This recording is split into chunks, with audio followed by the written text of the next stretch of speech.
Janey Lee Grace here. Now, Janey, if you've seen her before, you know already. If you haven't, well, she's a fountain of wisdom when it comes to all things natural. We've looked in the past at foods, remedies, household stuff, and this morning it's babies. There's Janey's latest book over here, Imperfectly Natural Baby and Toddler, is aimed at just this very market. So, what kind of things can people call in with him? Oh, well, everything really, yeah. From breastfeeding, sleep issues, nappies, skincare. You've got a few kids yourself as well, haven't you? I do have four, yes. Four? I do have 4 children, yeah. So you know what you're talking about, and they're all under 9. The Exactly, outrageous behaviour. But the thing is, we share stuff. I mean, none of mine, bless their hearts, ever get new clothes. So we do a lot of recycling, sort of, as you know, it's part of the course. Yeah, and the nappies get passed down from one to the other.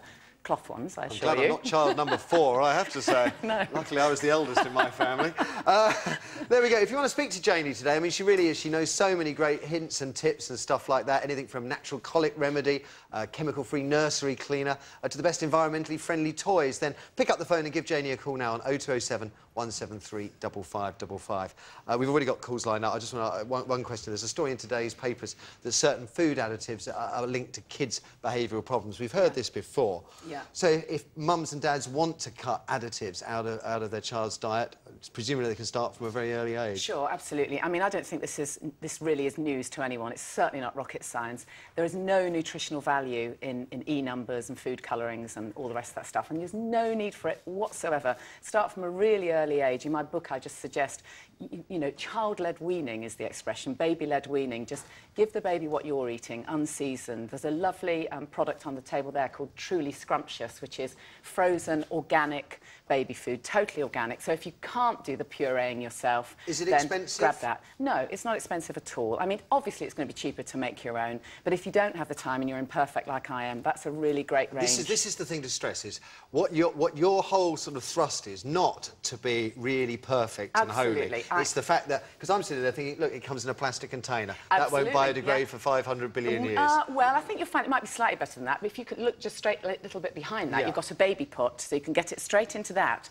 That's a company called Baby Pots, because one of my big things is let's get rid of plastics, actually, and let's move back to ceramics, and maybe we'll talk about that later. But back on the food thing for a second, kids want treats. They all want treats, and so I have a kind of positive approach to that, and in the book I've got loads of recipes of ways you can give food, give children exactly what they want, even lollies, but make them corn syrup lollies. Give them a little bag of brightly coloured sweets, but with no E numbers, and there are ways of doing that. And by the way, agave nectar, we've spoken about that before. I mean, in addition to things like Manuka honey, agave nectar is fantastic because it's really sweet and you can drizzle it on just about anything, put it on a rice cake, and kids think they're getting a real smashing treat. Talking of treats, Janey's got me this, which I think is absolutely fantastic. If you can zoom in on it.